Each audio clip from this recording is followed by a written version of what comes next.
The Bold, the Young, and the Murdered by Don Zolitas. I will be playing Valencio. Do you want to know? Sit, and I will explain it to you.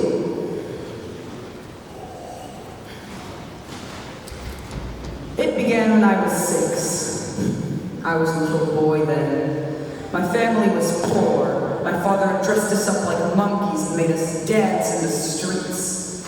But on my 6th birthday, he promised me something. He would take me to the Magic Kingdom in Orlando, Florida. It sounded magical, mostly because it had the word magic in its name. So, we saved all of our coins, and I danced a little bit harder than ever before, and made my squeaking noises more realistic than ever.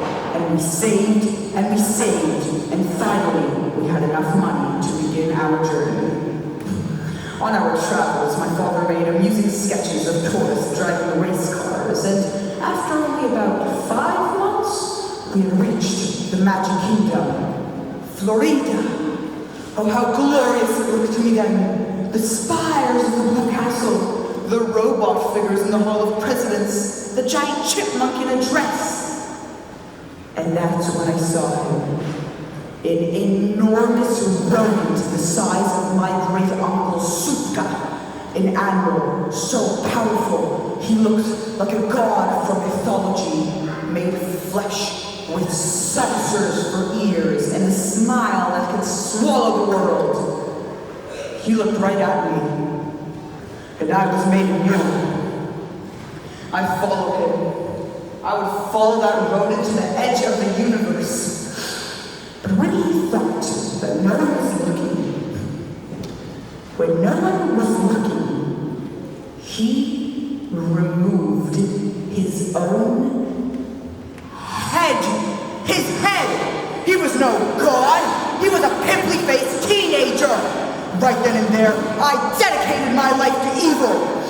Later that night, I gathered a group of street urchins and we ambushed the rodent as he was returning to the castle. He was large, but clumsy, and we toppled him, our tiny fists blowing rays of rage upon his battered body. When he lost consciousness, we tore off his head and held it aloft in triumph. My reign of terror had begun. I spent the next few days stealing purses from old ladies and used the profits to hire a gang of dock workers. We held Snow White captive for days before they gave her to our demands. $500,000 US and a plane ticket to Italy. I left my father there to draw his sketches and dance his monkey dance. From there, it was easy to become an overlord of international crime syndicate. All because of the rodent.